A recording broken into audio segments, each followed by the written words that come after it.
anyway, it was a great experience. Sam is with us today. We've been eagerly looking forward to this. I think all of you, of course, know Sam. He moved here in 2005 with his wife, Kit, who's back there also, and started with Dallas Morning News. We both went and worked for the Dallas Morning News in 2005. Yeah. And then in 2011, we moved from Charlotte. Yeah, we have been working at Charlotte Observer, so we kind of bounced around in the newspaper. Have you been a journalist for a while? Well, since college, just about. Kit, pretty much the same. And so we were of the all the president's men era, and got fired up to bring down bad people, and kind of stuck with it for most of our careers. So, yeah. Not much has changed.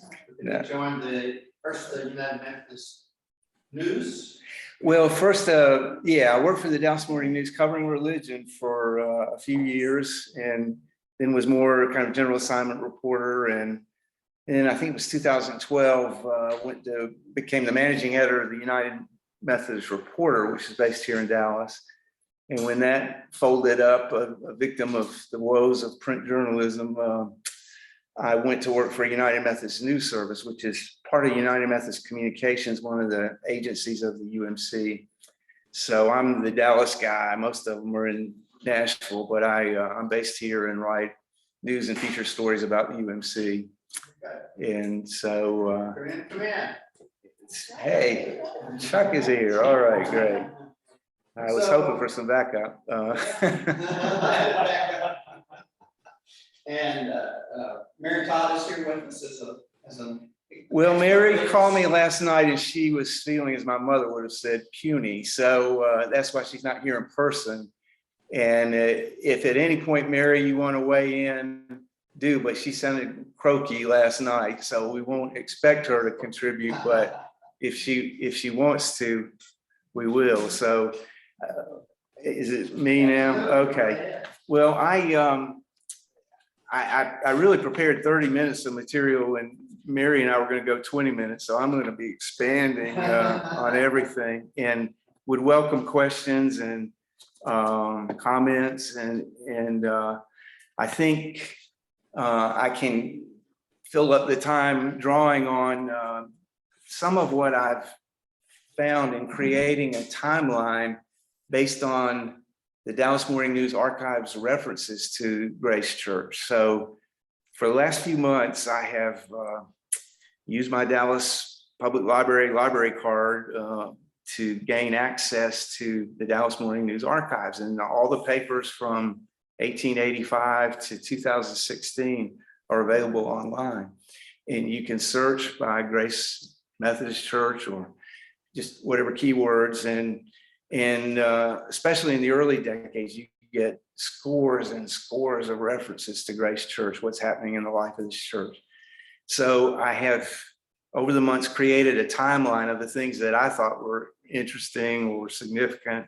And so it was 12,000 word timeline. So I've whacked it way down and kind of starred some of the things that I think might be interesting. So if we have time at the end of the main presentation, I'll dig into the timeline. So I just thought, as I thought about Grace Church, I thought about the old joke, you must know it, about the little boy who came home from school and told his parents that, he really wished he'd been born in the Middle Ages. And they said, well, why? And he said, because I wouldn't have so much history to learn. Grace does have a lot of history. It is a truly historic church, and my interest in it has been a kind of slow burn. I joined the choir about just really a couple of weeks after we began attending here, and so I've spent a lot of time up there in that choir loft looking around at our beautiful sanctuary and wondering about the names in the glass, and some are people's names, some are organizations' names, and it was all kind of mysterious to me and interesting. And I happen to think that every church really ought to have a graveyard to remind us of mortality and our history. And we don't have a graveyard, but we've got this beautiful old sanctuary with names of people who've gone before. It does suggest a great cloud of witnesses. And so, I began to, in a very kind of scattershot way to look into some of the names in the glass and talk to people about the church's history, and then just read more and more. And of course, Dale McEwen was a great source of that, always very interested in it, and lived a lot of the recent history of the church, and getting to know Chuck and other people who were witnesses to our recent history and interested in our past history. It just kind of took hold of me, and this exercise of going through the Dallas Morning News archives has just deepened it all for me. So I will be drawing on that experience as I talk. My big points are that Grace really is a historic church, and next year we are 120th anniversary, which by Dallas standards is something. And I think it's also been an influential church, not just an old church, but an influential church. And my third big point is that there's a lot more we need to do to understand our history in full, to preserve our history, and to share our history. So those are my main points. But I thought I'd begin really with a test, a pop quiz. So if you know the answer to these questions, which are going to be from pretty easy to impossible, really, just shout them out, So what year was Grace founded? 1903. Was it 1903? 1903. Yeah, 1903. Okay, next question. Grace is A, the oldest church in Dallas; B, the oldest Methodist church in Dallas; C, the Methodist church in Dallas that has met the longest continuously in the same building. C, that's right. Which, when you think about it, also means that we have the oldest Methodist sanctuary in Dallas. That doesn't get underscored, but I'm confident that that is the case. Okay, next question. You've heard of the 6 flags that flew over Texas. What are the 3 denominational flags that have flown over Grace? What 3 denominations has Grace Church been a part of? Anglican, Episcopal, and Methodist. Close. A&E. No? So Methodist Episcopal Church South. Correct. And then in 1930, okay, we were initially part of the Methodist Episcopal Church South. The Methodist Episcopal Church split in the 1840s, I want to say 1844, over slavery, and the Southern churches became separate and stayed separate through the Civil War and all the way into I think it was 1939. And the Methodist Episcopal Church, which was more the Northern Church than the Methodist Episcopal Church South, our part of the country, and I think it was the Methodist Protestant Church, combined in 1939 to become the Methodist Church. So we were Grace Methodist Church until 1968, when the United Methodist Church forms from the merger of the Methodist Church and the Evangelical United Brethren Church. And that occurred here in Dallas in 1968 at the auditorium, K. Bailey Hutchinson Center, that was now called, in 1968. Was anybody here at that meeting? There are people around who were at the Uniting Conference. Okay, this is fairly easy for some people. What world famous religious figure visited Grace? The Dalai Lama. Oh, really? The Dalai Lama visited Grace in 1984. I'll talk a little bit more about that. Is Grace on the National Register of Historic Places, or is it a Texas landmark, or is it a City of Dallas landmark, or is it all 3? All 3. Kind of a leading question. Okay. Here's the difficult question, really difficult question. Which Apollo astronaut who walked on the moon was married at Grace? I'll tell you later.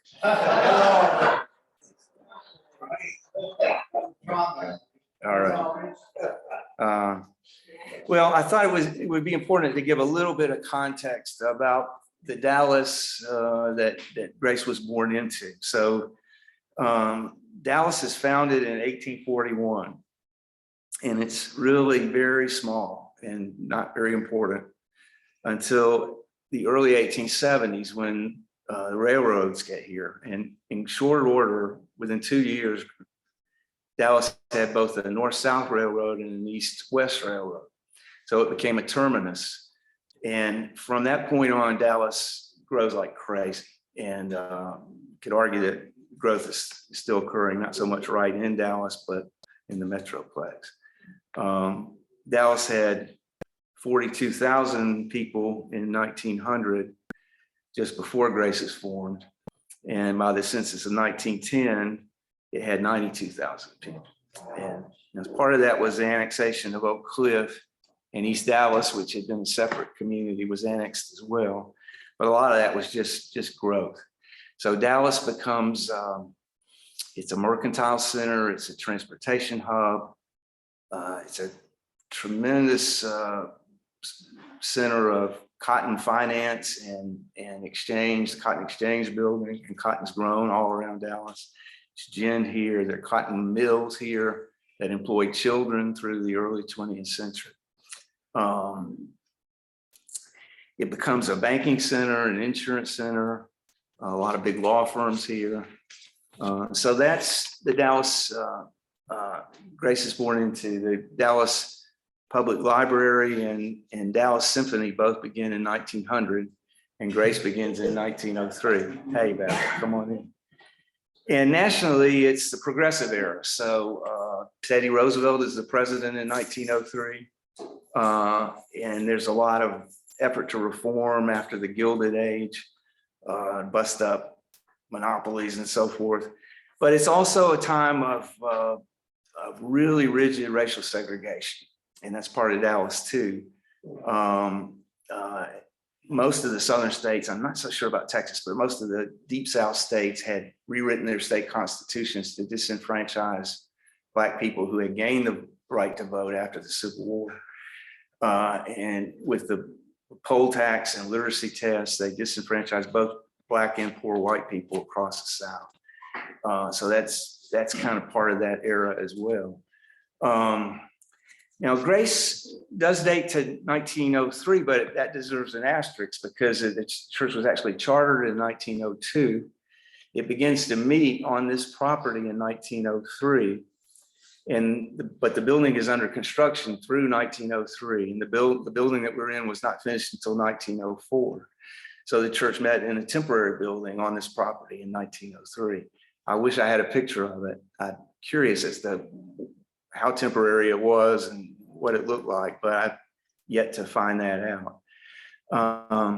But Grace was formed from the merger of two other churches. So its roots really go back to 1870. The Floyd Street Church, which I believe was, it was on Floyd Street, which parallels Swiss Avenue, kind of more over in the Baylor area. I think I'm pointing the wrong way. I think it's that way. At 2635 Floyd Street, that was a pretty big church. And then there was a Haskell Avenue church that was at Haskell and Commerce. And those two churches merged to become Grace Church. And one of the mysteries I'd love to be able to solve is exactly why that happened. I suspect we have images of those two churches up in the church office on the wall. But I suspect this was a pretty piece of property, very well located. This was an opportunity to build a big building and a brick church that wouldn't burn down as easily as the old churches tended to do. So, Grace gets built in 1903. The building was designed by W.A. Kahn, St. Louis architect, who rode the train down to look at this piece of property and went home and designed Grace Church. His obituary says he designed 600 churches. And the church he designed was Gothic revival style. That's really what the architects would call Grace Church. Let me read this is a neat book called Historic Architectural Styles of Dallas, and it talks a little bit about Gothic revival.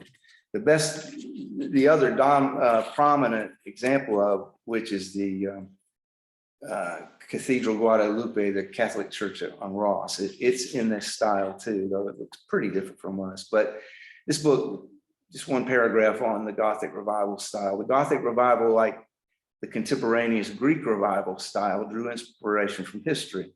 Architects looked to the Gothic period of the Middle Ages, romanticizing the period's simplicity, craftsmanship, and whimsical forms.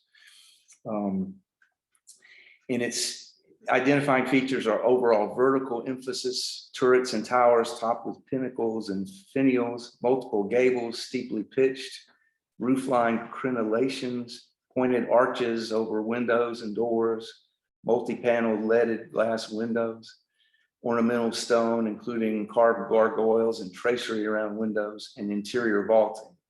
Well, we got some of that. I don't know about gargoyles. Guess we could add some. Yes, we have. We do, yeah. So the church was built for $55,000, and when it was built, it was L-shaped. It was only in 1925 that it became square-shaped. So there was a major addition that cost more than the church had cost in 1903. And so this is another mystery, but the church, and Chuck, you may know this, but the church that we worship in, the sanctuary we worship in, it's not the original shape. It was kind of reconfigured in the 1925 redo and expansion. So that's a subject I'd like to document better. One more detail about the church: it was air conditioned in 1950, and it was an early Dallas church to get air conditioning. It was a big story in the Dallas Morning News. Church gets air conditioning.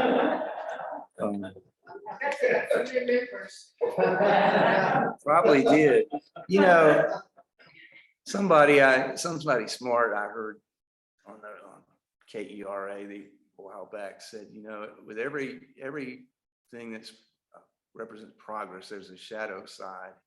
And I think that's true with air conditioning, because before air conditioning, the churches would meet outside. And for many years, Grace and East Dallas Christian and other churches in this area would have they called them union services in Garrett Park. And they would all meet early in the morning, and the preachers would take turns. It was very ecumenical. And best I can tell, that all goes away when air conditioning. You know, that sense of Christians being together despite denominations was a casualty of air conditioning. Well, when we think about the building, we have to think about our stained glass, because it's obviously the most striking figure to anybody who just wanders in our sanctuary. And our glass was done by Kansas City Stained Glass Works. And it was a really busy, popular place to go for stained glass. And according to our National Register of Historic Places application, there's 15 major pieces of glass, but lots of smaller pieces throughout Grace Church. Now, the same company, Kansas City Stained Glass, did the glass for First Presbyterian of Dallas and for First Presbyterian of McKinney and several other churches in North Texas. And those churches are still there, and you can go look at their glass. It looks a lot like our glass. And because it was a certain style called art glass or opalescent glass. And it was the technique, which I don't fully understand, was one that was pioneered in the US in the late 19th century. And some of the churches that have glass from Kansas City Stained Glass Works have done a lot more work than we have in researching their glass and explaining their glass through the church website or brochures and so forth. And I talked to one or two of the guys who worked on that. And they said the way it worked was this Kansas City company had a catalog, and basically you got the catalog and you checked off, we want Jesus praying in the garden, and we want, the Good Shepherd, and we want Jesus knocking at the door, and that's what you got. And they would they would make it fit to what dimensions you needed, and you could tweak it some. But if you go look at the Jesus knocking at the door glass at First Presbyterian Church, it looks a whole lot like ours. And so you basically order from the Sears and Roebuck cabinet. And there are lots of Jesus praying in the garden glasses in churches around the United States. And I thought this was interesting. Many of the images from Kansas City stained glass were taken from, they were ripped off really from paintings by two German religious artists of the 19th century, Bernard Klockhurst and Heinrich Hoffmann. And if you go on the internet and put their names in, you'll see the paintings that the Good Shepherd glass comes from, Jesus knocking at the door. Those artists really are responsible for our stained glass, specific images. One other point about the restoration of the glass, and we will get Mary Ann here to talk at some point down the road, but she will remember this.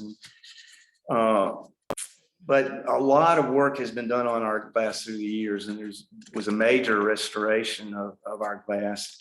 When was it, Chuck? 90s. And it was just a big job and expensive, but it really made them look a whole lot better.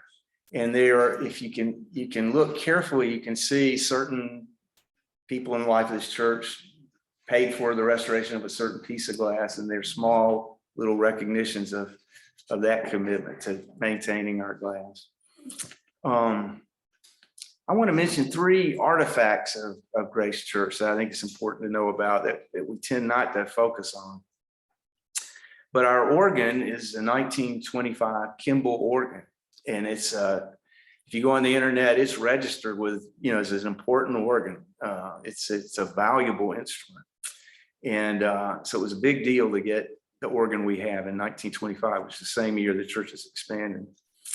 And our piano is 1926 Steinway piano that Michael says was donated by a member of the Dallas Symphony Orchestra. Now, what year that was donated, that's something we need to pin down.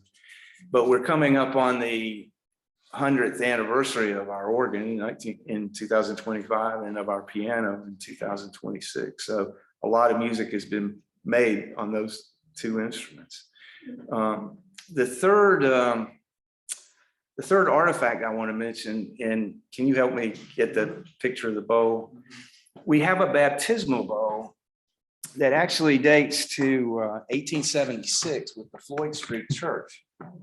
And it's in our safe. And we bring it out occasionally for baptisms. And people who know about this kind of thing may say it needs polishing. I don't know, but let's see. Yeah, I think it's the last slide here. Oh, it's the last one that you're talking about? Quick question. Yeah, Was that the one that was used when Nixon, Rick had the kids baptized? it probably was. I don't think it's always been used. I thought I had an image. Is that the one? No, it's not a window. It's a glass bowl. Anyway, This is the, no, it's like a, yeah, I got it on my phone, but anyway, not a big deal. okay. Thanks. I thought I may not have sent that one to And you. where is that kept? It's kept in the safe. It's We have a safe back where Robert does the books. yeah, I know there's. Oh, it's, okay. Yeah, it's about this size. Yeah, well, Alan knows the combination. He brought it out for me. Okay. And Now tell me again what it is, because I was. okay, it's a I think it's silver baptismal bowl. And I learned about this in the online history of First Methodist Church of Dallas, because I think they would like to have it back. I think they think it actually goes to the Lamar Street Church, which was predecessor to First Dallas, but it ended up at Floyd Street, and it ended up here. And so He's gonna go try to find it. okay. Well, Alan told me that Dale said to never let anybody know where it was because he was afraid First Methodist was going to come take it back. So anyway, well, let me move on and talk about the church's history. Grace is often described in its early days as being a silk stocking church, and I think that is true, but I don't think it's complete because, in looking at the obituaries of charter members of the church, you find teachers and blue collar workers. The blacksmith was one I found. Watermelon salesman on the street was one of the members. But you also have a governor was part of our church, mayor of Dallas. Lots of prominent people, but it was a mix of people. I think it's important to realize that Grace was very much a parish church. So when you look at the obits of the early members, they all lived on Swiss or Worth or Haskell or Junius or Peak or Gaston. They're all living very close. And if you keep following the obits, as the years go on, that changes and people are living farther out.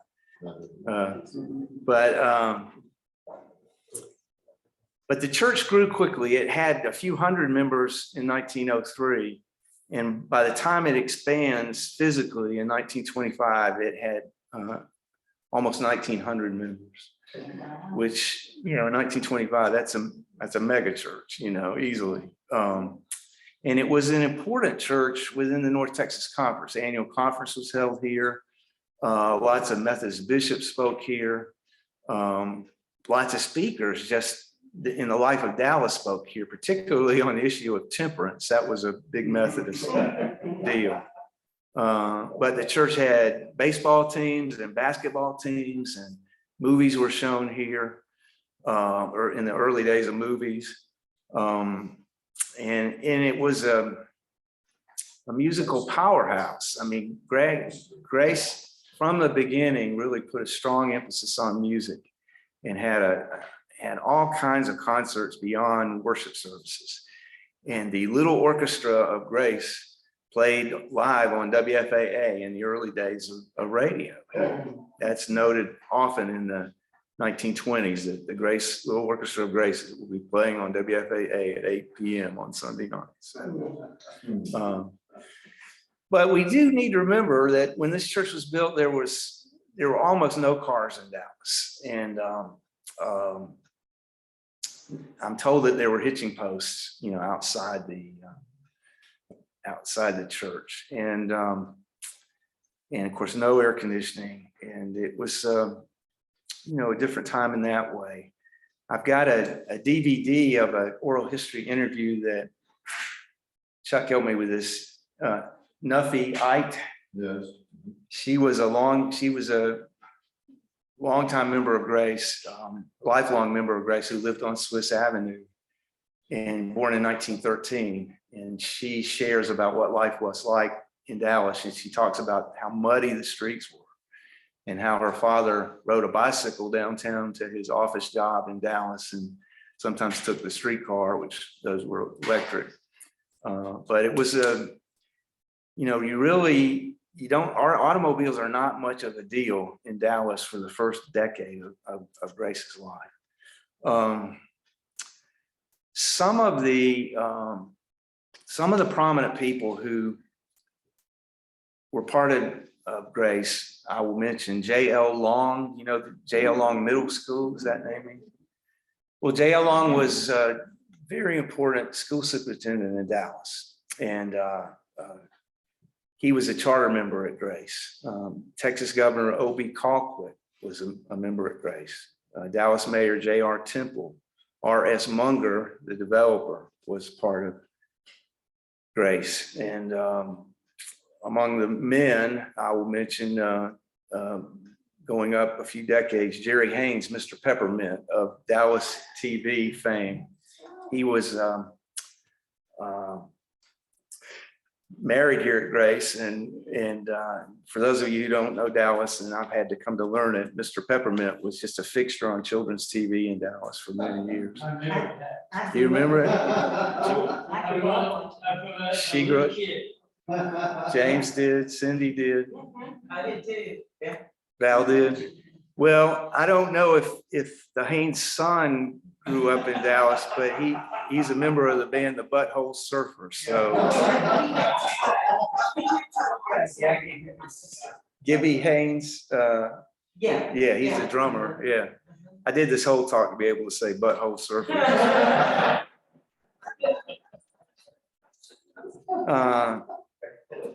Well, Grace also through the years has had, really notable speakers.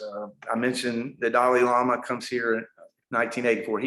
He didn't speak here really, but he visited here, very interested in the church's outreach to the Cambodian people who were prominent in East Dallas at that point, refugees. But in 1908, the evangelist Bob Jones preached here and gave a revival here. There's Bob Jones University in Greenville, South Carolina, is named for Bob Jones, very conservative religious figure, but he preached here at Grace. Rabbi Levi Olin was longtime leader of Temple Emmanuel, he also taught at Perkins School of Theology, gave a really important sermon after JFK's assassination. He spoke at Grace. Reverend I.B. Loud, he had a great name, and he was probably the most important Black Methodist pastor in Dallas before Zan Holmes, and was really mentor to Zan Holmes and Henry Masters and other kind of senior statesmen of the Black church in Dallas Methodist Church. He did a pulpit swap here in 1951. So the associate pastor from Grace preached at St. Paul Methodist Church over near Booker T in the Arts District, and Reverend Loud preached here one Sunday night in 1951. The associate pastor for Grace? Yeah. I don't know why it was the associate pastor instead of the main pastor, but I think, it could have been too much for the main pastor. I don't know. I want to mention 4 women of note, and here's where we need, can you go? Okay. 4 women of Grace Church that I think we need to remember. Am I getting? We're fine on our end. We're fine. All right. Yeah. If you can do the first glass with the woman kind of floating along. Yeah, that's it. Okay. Now that's one of our stained glass pieces. And if you can see at the bottom, it will be hard to see, but it says Mrs. L.H. Potts. Well, let me tell you something. It took me a while to figure out what L.H. stands for. That was a big research challenge. I thought those must be her husband's initials, but no, LH stands for Laura Hagee Potts. But she was a charter member at Grace, and she founded the Women's Missionary Society of the entire North Texas Conference. She was the driving force for women's missionary work in North Texas among Methodists, beginning right around 1903. And the first big thing that group did under her presidency was establish Wesley House, which was a settlement house inspired by Hull House, the settlement house in Chicago. And so Mrs. Potts of Grace Church is really responsible for that. And she's mentioned in books about Methodism in North Texas, always call her Mrs. L.H. Potts. So that was no help to me when I was trying to figure out what her real name was.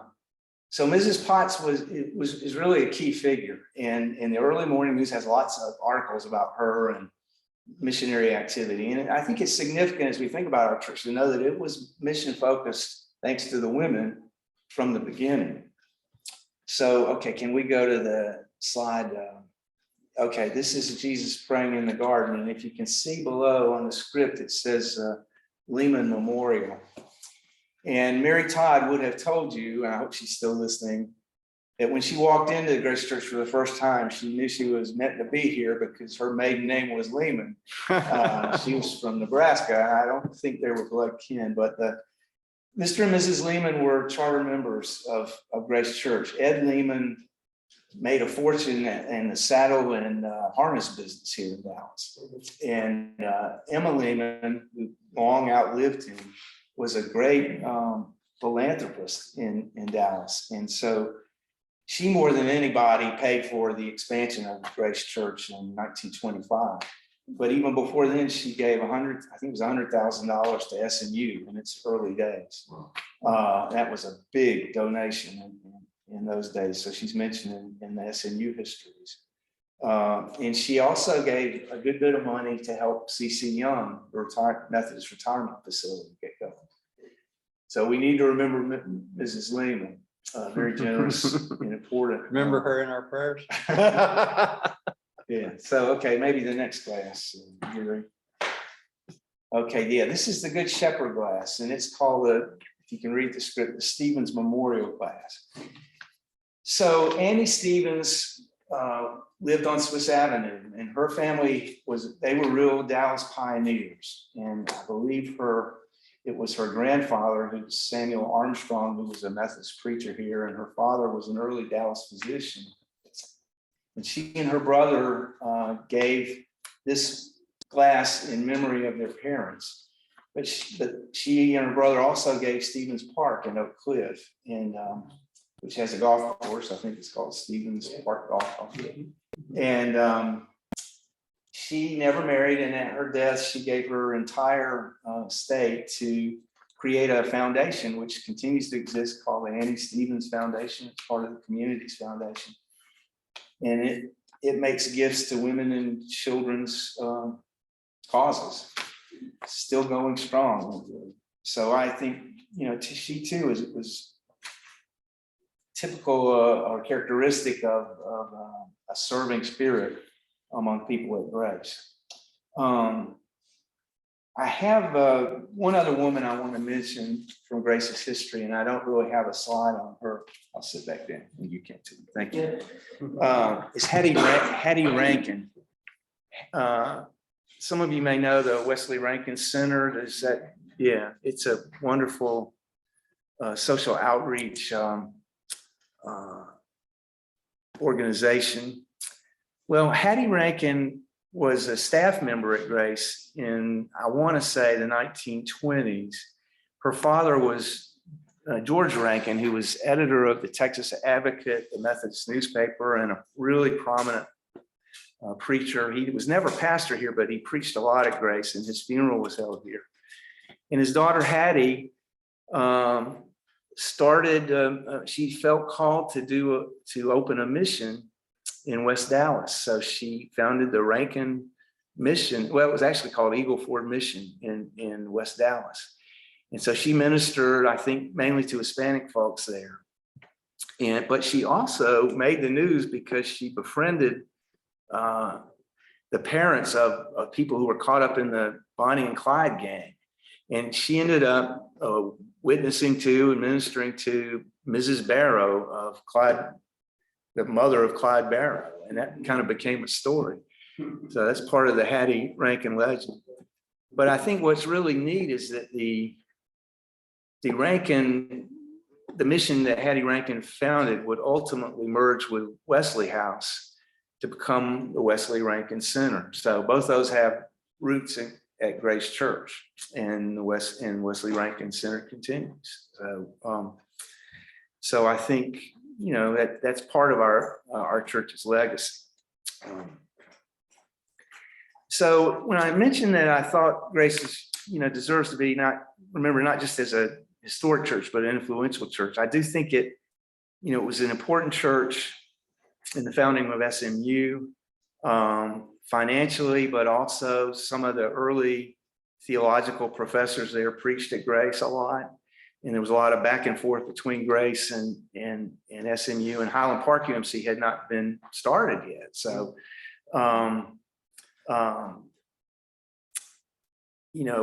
people from Grace were asked to go help start Highland Park United Methodist Church. So some of our members moved on to become Highland Park members. And it's interesting to look at the obits as the decades go on. I mentioned Grace as being a parish church and all the people living right around Grace in the early years. But as the decades go on, you'll see obituaries where it will say that so-and-so was a member of Grace Church and then Highland Park United Methodist Church. So at death, they belong to Highland Park United Methodist Church, and they're living farther away from downtown. But I think we can legitimately say that Grace, was an influence on SMU. It was an influence in the conference, North Texas Conference. It was an influence in helping start some of the other Methodist churches like Highland Park, including Highland Park in St. John and Munger. It was an influence on C.C. Young. And one of our pastors, Bolton Boone, I think he was in the 40s, World War II era. He went on to become president of Methodist Hospital and was longtime president there, was a real force for expanding that hospital. And he's the grandfather of Keith Boone. Grandfather of Keith Boone, and I guess great-grandfather of Mitchell Boone, who's now the pastor Yes, he's the of, pastor. And just appointed the first. forgive me, I need to hit back upstairs, but Keith told me, he said, I'm gonna tell you stories about the shenanigans my dad pulled in that parsonage. Need to get him over here. Well, Mary Todd lived in the parsonage, so we will have to hear from her about that as a young woman, and actually had a baby at Baylor while they were living at parsonage. Well, I think it is accurate to say that Grace's heyday numerically and probably as an influential church was in the 1920s, and that's it's in that time that Highland Park forms and people begin to move out. Grace remains a big church for a long time, but as the decades change, as the decades pass, this Dallas changes, and this area around here changes a lot.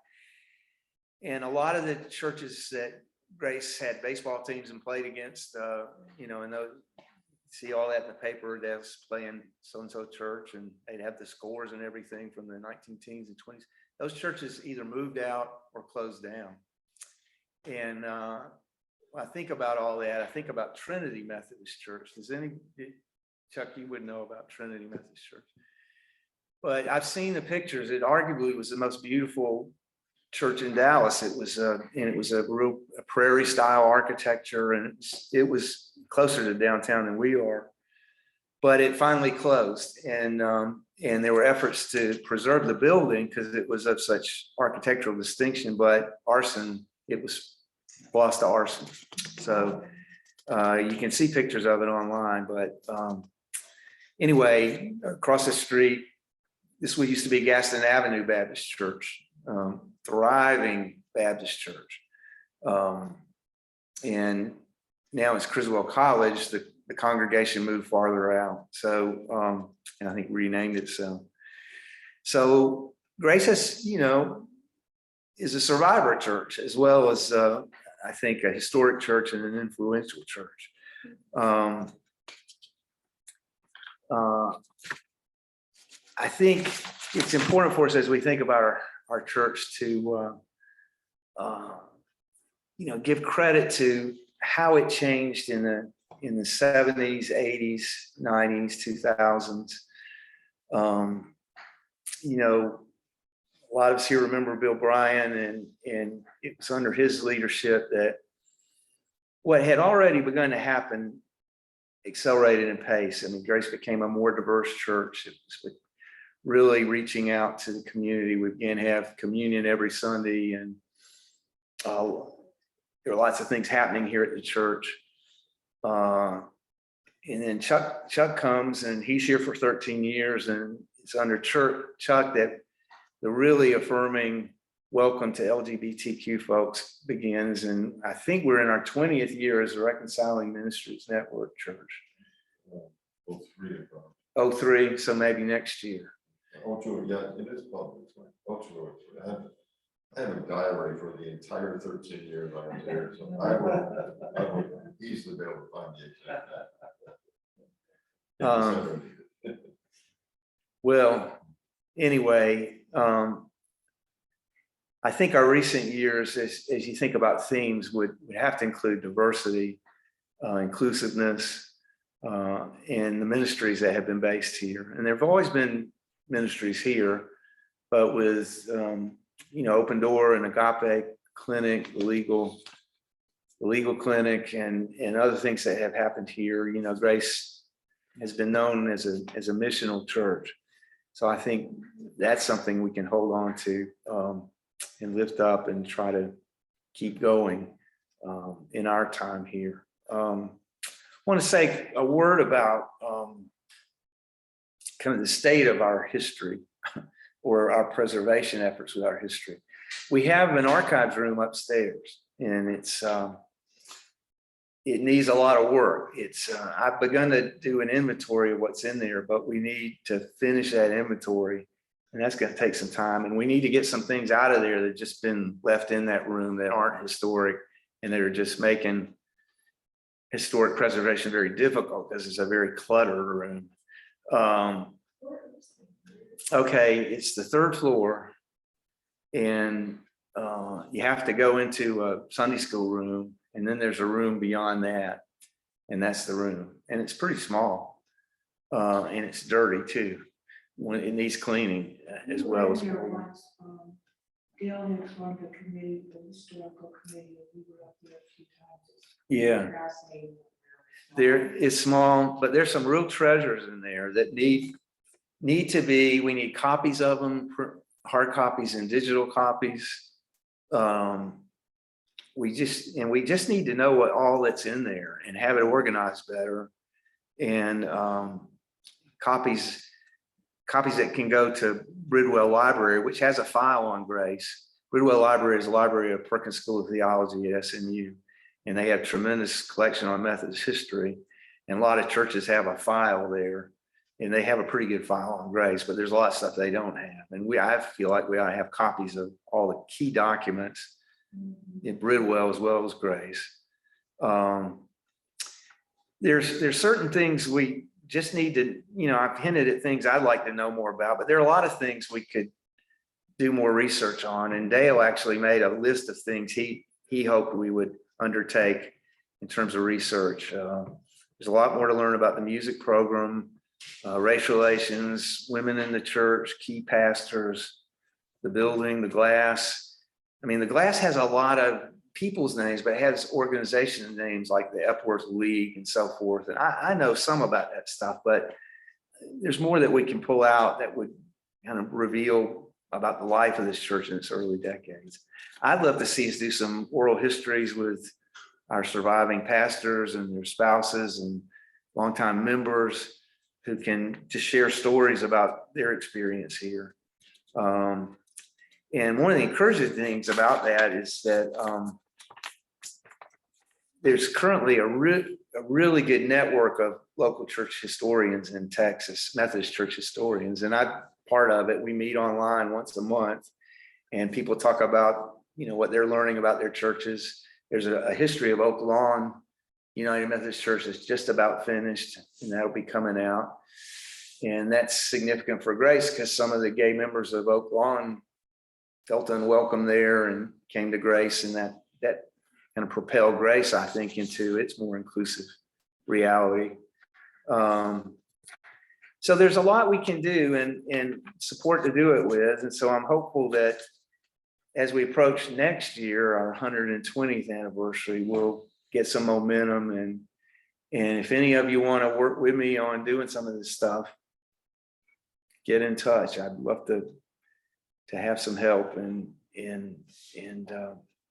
there are a lot of talents I don't have that could be applied to preserving our history better and sharing and explaining it. I think we really need to enhance the website history of Grace and have a place on the website that shares, history of the stained glass and the building.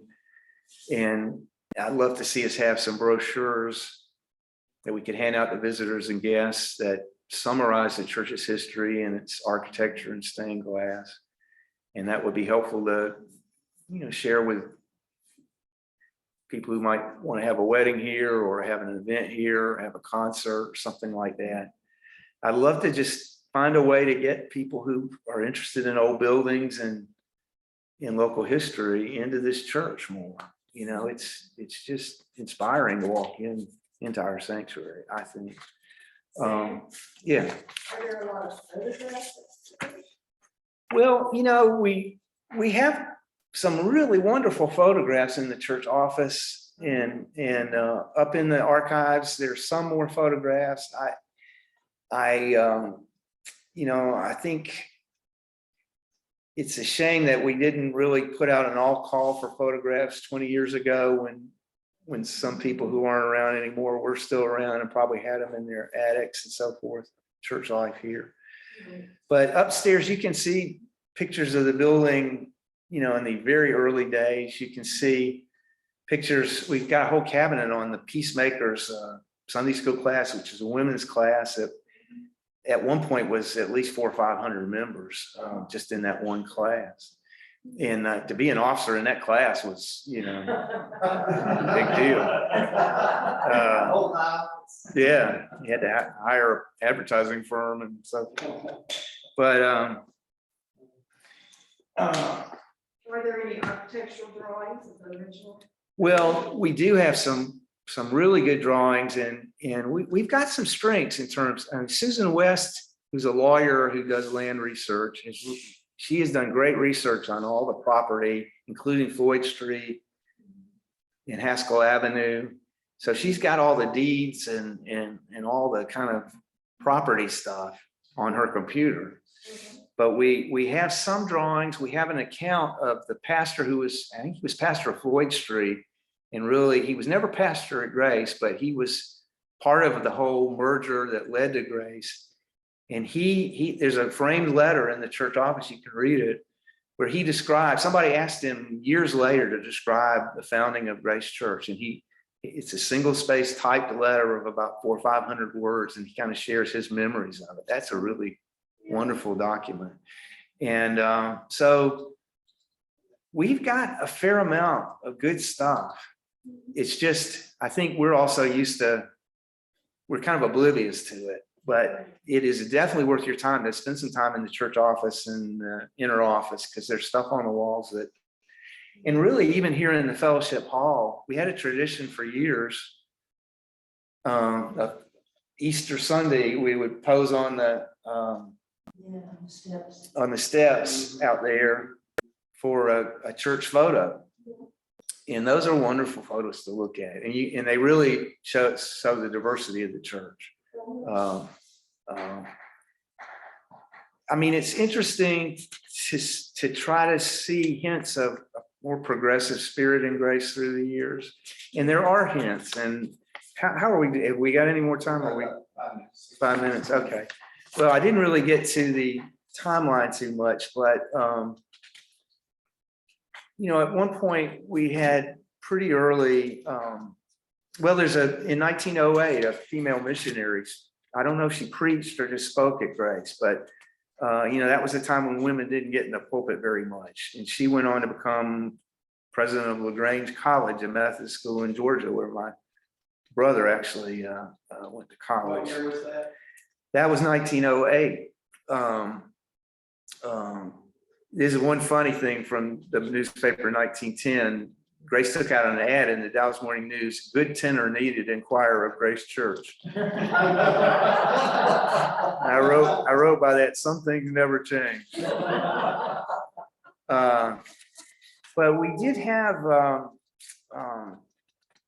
you know, there was an African man who had relocated. I mean, he had immigrated to Dallas, and he spoke at the church really early. In 1923, you know, still, that's really when the Klan is just raging across the country, but Dallas being a hot spot. Dallas and First Methodist had the Jarvis Christian Institute for Negroes choir sing at a joint service. And there, you know, when Reverend I.B. Loud preached here in 1951, that said to me that some things were happening here. There's a somewhat more open-minded spirit on the race issue. 1927, Quilky Sakan, an African, spoke at Grace about being saved by missionaries and so forth. Some poignant stuff. At one point, the church pooled its resources. They had a special fundraising drive to buy a dishwasher for the two people at Grace who worked in the kitchen, and it said that they would spend 6 or 7 hours a day washing dishes at Grace. And after the church meals, and the church put its money together in February 23, the article in 1948, and bought a dishwasher, relieving the burden of John Williams and Mrs. W.O. Beatty, who washed dishes by hand, sometimes taking 5 hours. Williams had been the janitor here for 18 years. It was the Wesley Bible class that raised $1,000 for a dishwasher. It's pretty expensive for a dishwasher. I'll close with this. One really interesting episode that I'd love to get more on. We had a pastor here in the 50s named Dan Barron. Did you know of him? I did not. Well, it was in his time that we had the pulpit slop and I.B. Loud preaches here, but that was the McCarthy era, and the Methodist Federation for Social Action was a kind of the liberal wing of the Methodist Church. It was really pushing on social issues, and it became accused of being communist. And pastors were asked to weigh in on that. And Barron took a real strong stand that wasn't true, that it was a witch hunt. And he was attacked in the morning news by the pastor at Lakewood Methodist Church for saying that. So that I thought was interesting. And Barron was while he was the pastor here, he was also the editor of the Texas Advocate. So he was editorializing in a somewhat progressive way while he's pastor here at Grace in the early 1950s. So anyway, any questions before we wrap up? Well, we do need a church history, and I think I'm not ready to do it, but I want to keep going with the research, and maybe I will do it.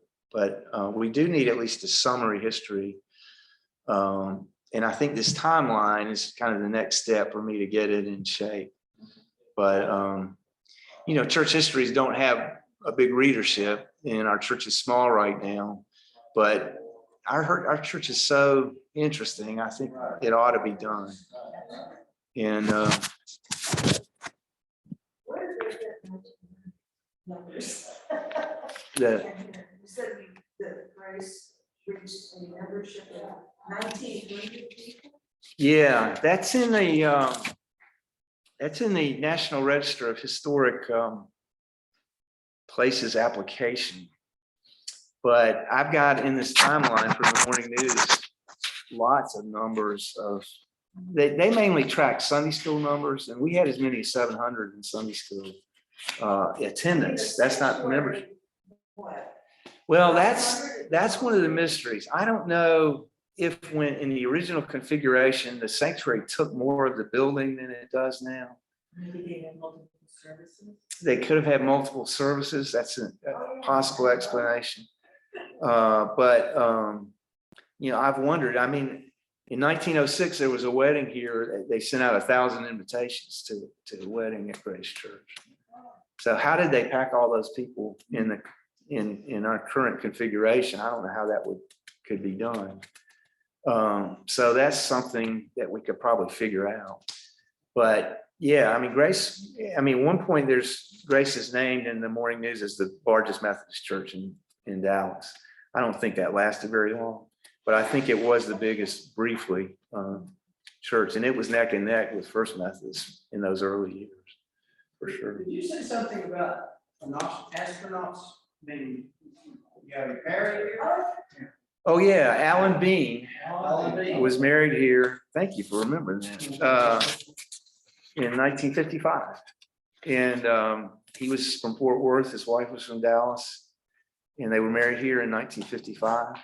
And I've seen a reference that he actually took up with him to the moon, a sermon, or a copy of a sermon that had been preached at Grace Church. But I'm not banking on that. That sounds like it could be a pocket. So, yeah. Any other questions? No, go for it. I heard that the stained glass is done so well that it's like a lost art. When they replace the glass, it's not. Is there truth to that? Well, I don't know, but I suspect that is true. I think it was very much handcrafted, kind of artisan work that you had to spend years learning to get to be really good at.